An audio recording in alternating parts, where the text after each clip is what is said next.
Salut à toi et bienvenue, j'espère que tu vas bien. Alors si tu regardes ce podcast, c'est que tu es sans doute consultant ou freelance et tu passes peut-être un peu de temps au téléphone et tu te demandes comment rassurer tes clients potentiels, tes prospects. Parce que parfois, ils sont pas totalement sûrs de ton offre, de ta proposition et t'anticipes un peu le truc et tu te dis comment est-ce que je vais faire pour apaiser tout ça. J'ai appelé ce podcast comment rassurer un client au téléphone, mais c'est un client potentiel parce qu'un client, c'est pas un client, un prospect n'est pas un client puisqu'il n'a pas encore signé, mais c'était par abus de langage. Tu l'auras compris. Alors je voudrais te donner plusieurs clés pour y arriver, pour réussir à apaiser ses clients, à les calmer, à les rassurer. Parce que moi, je passe pas mal de temps au téléphone depuis mes débuts avec des clients potentiels. Parce qu'à partir du moment où tu décroches, où tu as des tarifs décents, des tarifs parfois un peu importants, tu es obligé de parler au téléphone avec tes clients potentiels. Et il y a pas mal d'objections. Les clients ont pas mal d'objections. Et au fur et à mesure du temps, j'ai réussi à comprendre, en tout cas je pense, à détecter les problèmes et à les anticiper. La première clé pour rassurer un client potentiel au téléphone, c'est le fait d'avoir des témoignages. Et je pense que tu ne l'apprends pas, je pense que tu le sais, mais moi je me suis rendu compte vraiment tardivement de l'importance des témoignages, du pouvoir des témoignages. Je te raconte un petit truc. Rien que hier, j'étais au téléphone avec un prospect. Et il m'a demandé, avec quel type d'entreprise vous travaillez, est-ce que vous bossez avec des boîtes comme la nôtre, etc. Et je l'ai invité à regarder les témoignages que d'anciens clients ont écrits pour moi. Et donc je pensais que ça allait s'arrêter là, si tu veux. Je me suis dit, c'est cool. Bon, j'ai les témoignages de gens qui sont exactement dans son domaine. Et en fait, je me suis rendu compte que ça n'a pas suffi. Enfin, je m'explique. Donc tout s'est très bien passé durant l'appel. J'ai répondu à ces différentes objections. Et le soir, j'ai reçu un message d'un de mes clients qui me disait cette personne est venue vers moi pour en savoir plus sur ce que tu proposais, pour voir si ça se passait bien, si le témoignage que j'avais... En gros, c'était ça, elle n'a pas tout détaillé, mais en gros, pour savoir si le témoignage de mon client était vrai, si tu veux, la personne est allée jusqu'à contacter sur LinkedIn mon client. Et donc, moi, ça m'a un peu dérangé dans le sens où je veux pas que mes clients soient embêtés par des prospects, tu vois. Mes clients ne sont pas mes chargés de com. Le témoignage, normalement, est suffisant pour ça. Mais bon, là, le client, le prospect, en l'occurrence, est allé jusqu'à contacter mon client parce qu'il avait vraiment envie d'être rassuré. Mais normalement, ça, c'était vraiment une exception, mais normalement, les témoignages suffisent largement pour rassurer un client au téléphone. Tu vois, si tu n'as pas de témoignage, en fait, c'est juste ta parole contre la sienne. Enfin, pourquoi est-ce qu'un prospect te croirait ? Pourquoi un prospect sur parole en fait te croirait ? Tu sais, moi je vais te dire un truc vraiment par expérience. Il y a beaucoup de gens pas très bien, assez mal intentionnés si tu veux dans le business. Moi je suis tombé sur beaucoup de cas. Il y a des gens très très bien, il y a des gens vraiment adorables, très droits, éthiques, tout ce que tu veux. Et d'un autre côté, il y a des gens qui essayent de te la mettre un petit peu à l'envers. Donc voilà, il y a une espèce parfois tu vois, les gens peuvent pas te croire sur parole et ça c'est totalement normal. Mais quand tu as un témoignage, ça appuie ton propos, ça montre, il y a d'autres choses qui permettent de rassurer un client, je vais y revenir, mais le témoignage c'est vraiment pour moi... une des fondations pour rassurer un client, pour montrer en fait, pour asseoir ton autorité, pour montrer que tu sais de quoi tu parles, que tu as déjà eu des résultats. Et je vais te donner quelques conseils par rapport aux témoignages. C'est bien de les écrire d'une certaine manière. Souvent, on ne sait pas trop quoi demander à un client, un client pour qui tu as eu du succès, comment lui demander un témoignage. C'est extrêmement simple. Dès que tu as eu du succès avec un client, tu lui tapotes sur l'épaule et tu lui demandes est-ce que ça vous dérangerait de me faire un témoignage ? Ça me serait grandement utile dans la croissance de mon business. Et en général, les clients qui sont satisfaits de ton travail ne refusent pas, si tu veux. Et s'ils refusent, tu peux toujours proposer, si tu veux, moi j'ai jamais eu besoin de faire ça, mais tu peux toujours proposer une réduction de tes tarifs sur le mois prochain ou sur le prochain projet. Tu peux totalement faire ça. Et qu'est-ce qu'il faut que tu demandes ? Moi, la structure que j'ai en tête là et qui est la plus efficace, je l'ai pas toujours fait, tu vois, par le passé, mais maintenant j'essaie de le faire au maximum, de demander cette structure le plus possible à mes prospects. C'est dans quelle situation le prospect était avant de faire appel à tes services, qu'est-ce qu'il a fait un petit peu, passer à l'action pour acheter tes services et ensuite quel résultat est-ce que ton client a obtenu grâce à tes services. Et évidemment, plus les résultats sont quantifiables, mieux c'est. C'est-à-dire que si tu as réussi, je sais pas, à augmenter de 30% le business de ton client, bah c'est bien qu'ils le disent dans le commentaire parce que c'est factuel, tu vois, il y a pas de, tu vois, c'est marrant parce que souvent je repère les témoignages bullshit. Il faut vraiment faire en sorte que les témoignages que tu récupères de tes clients soient de vrais témoignages sincères. Ne les écris pas à leur place. Moi j'ai des super témoignages parce qu'ils sont écrits, tu vois, enfin. J'ai pas eu besoin de les écrire, quoi. Donc c'est vraiment des gens qui sont très contents, mais en général je leur dis est-ce que vous pouvez préciser la situation dans laquelle vous étiez avant, qu'est-ce qui vous a fait passer à l'action, et préciser les résultats qu'on a obtenus pour vous. Et là comme ça permet à, tu vois, un prospect, un client potentiel de s'identifier, de se dire ah bah tiens, j'aurai peut-être les mêmes résultats que cette personne si je fais appel au service de X, de tes services à toi en gros. Donc ça, les témoignages, ce sont vraiment au téléphone.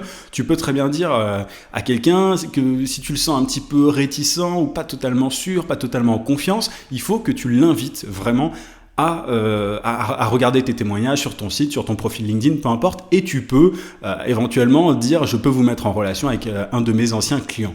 Évidemment, au début, c'est pas toujours évident d'avoir des témoignages quand tu débutes. Donc, ce que je propose en général, c'est de travailler gratuit un premier mois en échange d'un témoignage, parce que ces témoignages-là, ils vont avoir un énorme pouvoir pour tes prospects par la suite. C'est un énorme atout et on s'en rend pas forcément compte au début. Au début, il y a certaines personnes qui sont totalement contre le travail gratuit. Moi, j'ai fait déjà pas mal de podcasts sur le sujet. Mais quand tu débutes pour avoir des témoignages, ça peut être quand même extrêmement puissant. Donc ça, pour moi, c'est vraiment la fondation. Un deuxième élément que je pourrais te donner pour rassurer un client potentiel, un prospect au téléphone, c'est de proposer une garantie satisfait ou remboursée. Alors ça, tout le monde ne peut pas le faire. C'est quelque chose que tu peux faire quand tu es totalement sûr de ton coût. Quand tu es totalement sûr des résultats que tu peux apporter. Moi, c'est quelque chose que je fais dans certains cas.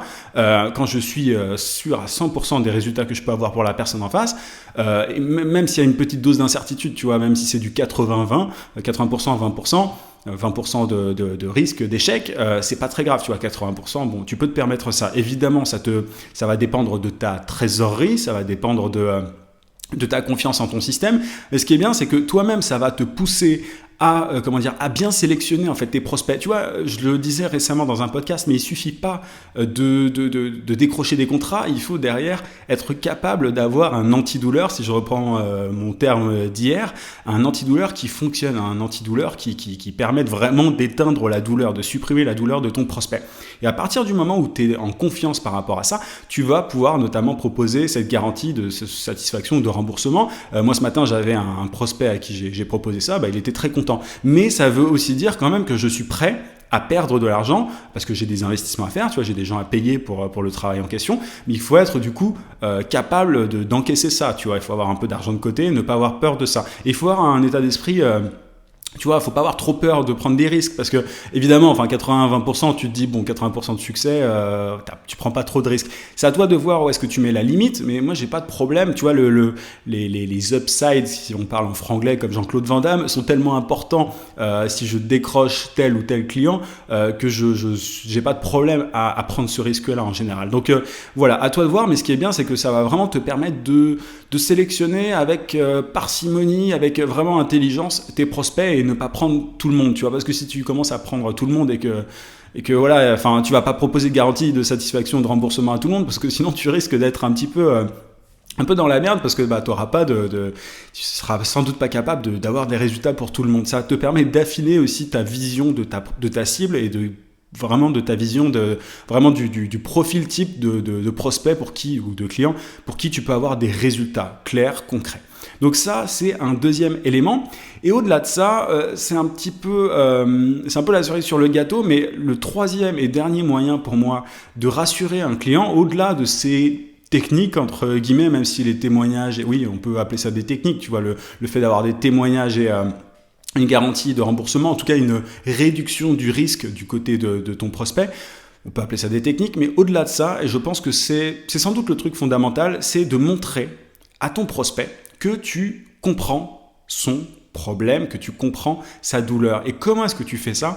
En posant les bonnes questions. Tu vois, en plus de montrer grâce au témoignage que tu as déjà bossé sur des cas similaires, sur des cas qui se rapprochent du cas de ton prospect, le fait de poser les bonnes questions en fait à la personne en face et vraiment de faire mouche à chaque fois montre que tu es quasiment dans la tête de ton prospect. Et Tu vois, t'as même pas besoin de dire oui, je vous comprends, oui, je sais totalement faire ça, machin. En fait, c'est quasiment, comment dire, c'est de la, tu vois, c'est de la persuasion indirecte. Enfin, c'est-à-dire que la personne, de manière inconsciente, se dit ah ouais, en fait, elle me comprend. Tu vois, ce prestataire de service, ce consultant, ce freelance en face me comprend. C'est exactement le problème que j'ai. Moi, si tu veux, en passant beaucoup d'appels, je vois constamment les mêmes problèmes dans certains secteurs, etc. Et du coup, j'appuie dessus. C'est-à-dire que je sais. Maintenant, une personne en face, enfin, tu vois, les prospects parfois n'ont même pas besoin de me dire telle ou telle chose. Je peux l'anticiper. Je sais que dans ce secteur ou ce genre d'industrie, tel problème arrive très souvent. Donc, ce que je vais faire, c'est que je vais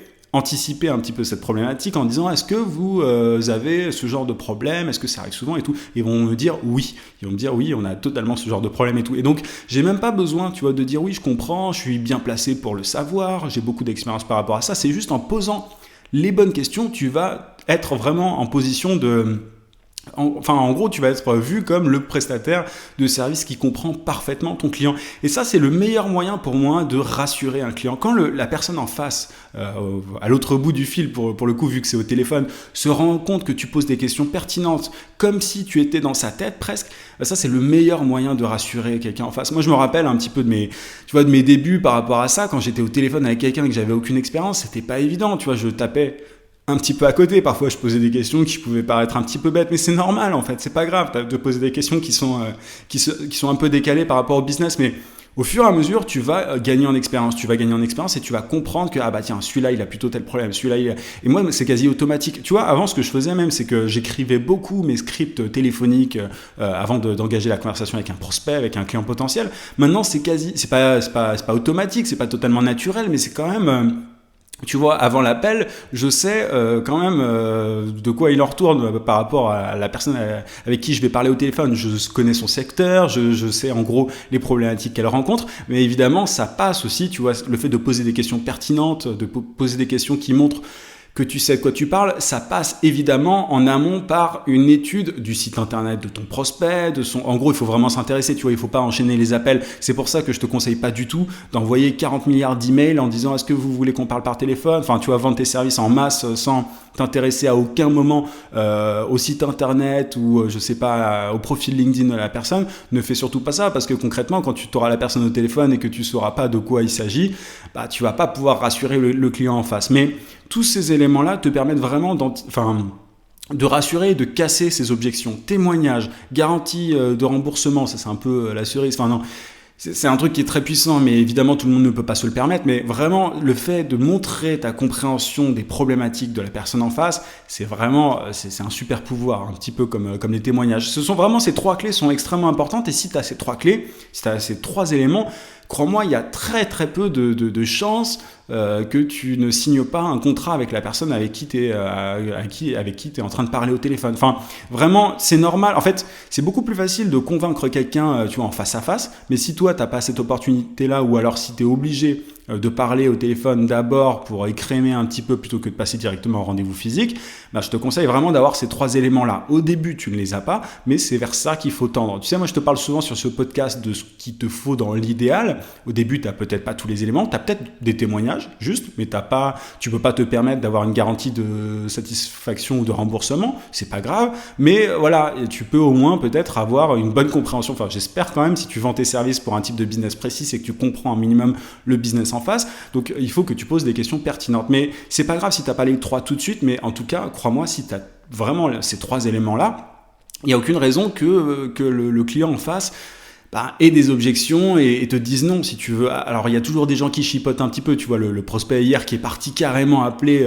un de mes clients, très bien, mais ça montre que c'est vraiment une minorité, tu vois, c'est pas la majorité des gens qui font ça. Il y a toujours quelques exceptions de gens qui ont besoin d'être très rassurés, tu vois, qui ont vraiment eu peur, qui ont un passif. Enfin, tu vois, cette personne en l'occurrence, elle m'avait dit qu'elle s'était fait avoir pas mal de fois par des prestataires de services par le passé et tout, donc je comprends un petit peu, tu vois, son besoin d'être rassuré, mais vraiment c'est pas le cas de tout le monde. Ce matin, le prospect que j'avais n'avait pas besoin autant d'être rassuré.